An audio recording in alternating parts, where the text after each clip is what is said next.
If you're a founder or consultant looking to grow your business through LinkedIn in 2026, here are some LinkedIn optimization tips to get you ahead, make people like you, trust you, and potentially want to give you money. So, the first thing is your banner. This is what catches everyone's eye and what I to this day continue to see underappreciated, including under optimized. You see the light gray blue banner, the standard default, and that's all kinds of wrong. Here's what to think about instead. At its most simple, what's your mark? What's the promise that you give to your target customer or your target audience? Are you helping them to achieve something? Are you preventing something bad from happening? Lead with that. In fact, that should be your company's tagline. But if it's not, just lead with that. And it can be a very simple single color or a gradient. If you go to Canva, you can use their free templates for LinkedIn background. Just type in LinkedIn background template. And the point is, it needs to be simple and visually appealing in a way that's clean, and then communicate a way that somebody's going to benefit from you or get to know what's unique about you in an instant. The second thing is your headline. And this is something where I think people have really good intentions but they leave it at their job title. And I get it. If you're somehow an important, impressive person, you're Zucks, you're the CEO of some publicly traded company. Shout out to you. Do what you can. But for others, you are unknown. People don't actually care about you.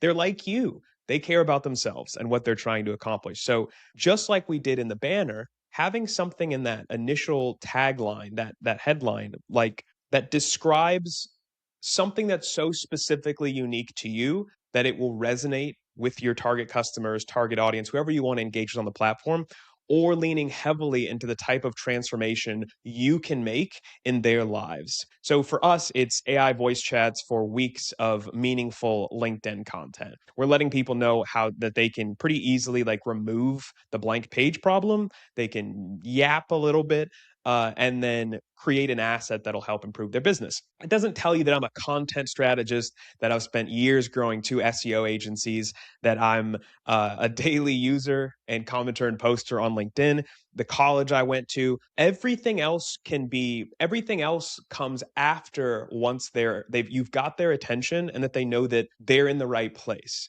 Right. Then the things like credentials or the intrigue around my position or that I'm a founder can come into play, but you don't have long to hold people's attention. So that headline really needs to lean into either something very unique and specific about you and the way you show up in the world, or how you're going to show up for them on this platform and what they can expect to get from you. Going down to the about section, that's something that is near and dear to my heart. But again, it's treated like sort of this weird life overview of the person.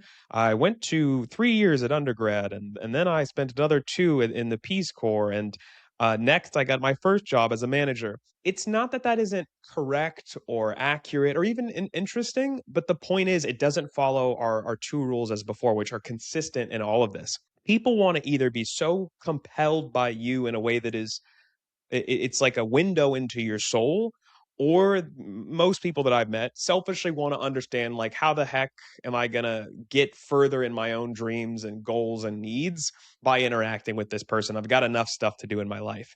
And so I think about the about page, or sorry, your about section, as like a little landing page, right? Where it's like, here is the punchy elevator pitch one liner or positioning statement. Here's some context of like how you help, who you help, and why.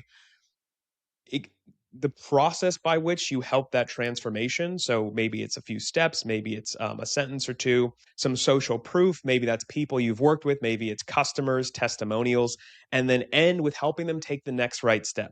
You can get this, you could sign up for this. Here's a free workshop. I would like to give everybody this download or PDF or something. I don't think people like PDFs anymore, but you understand, a calculator that you built.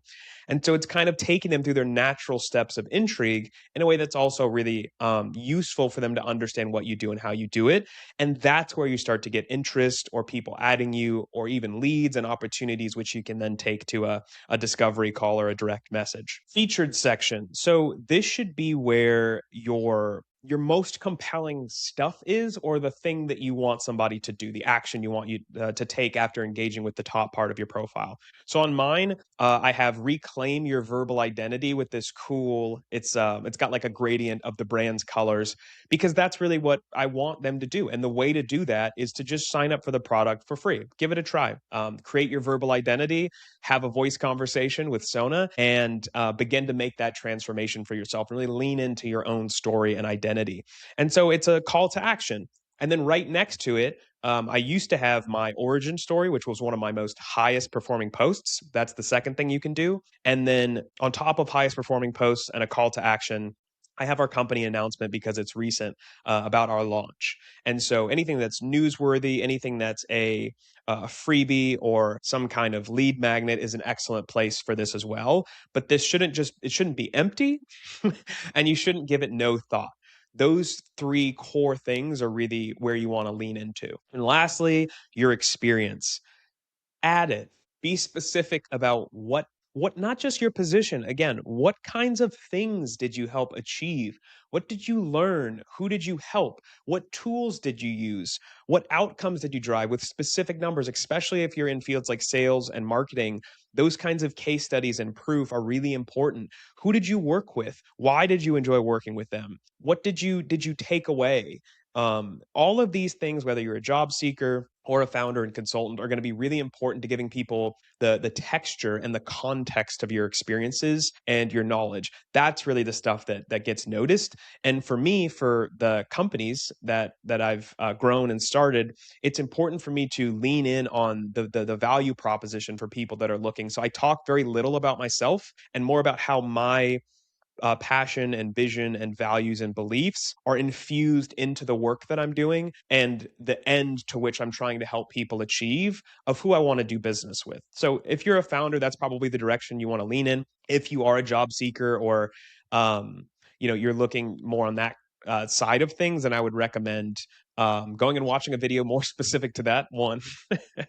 But also you can lean into your own unique experiences, just do it through that lens. And then lastly, it's important, even though this isn't necessarily your profile, to add people to your network. You could do it daily or weekly, but adding people is how you get feedback on your profile. It's how you grow your presence on the platform when you start posting, if you start posting, interacting with others, getting inspired by other ideas, engaging with other folks who are doing what you're similar things to what you're doing, or even different things for you to get inspiration on. And all of that extra context over time, that's really how you begin to tweak and update profile into it's something that you're really proud of. So I hope these LinkedIn profile optimization tips and strategies help, and I hope you have the best day of your entire life. Cheers.